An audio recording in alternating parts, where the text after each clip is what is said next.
చక్కని సీతకి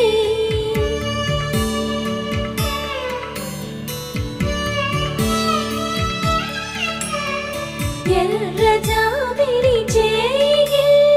రాముడేడని అడుగుతుంటే చూడలేదని పెదవి చెప్పే చెప్పలేమని కనులు చెప్పే నల్ల పూసైన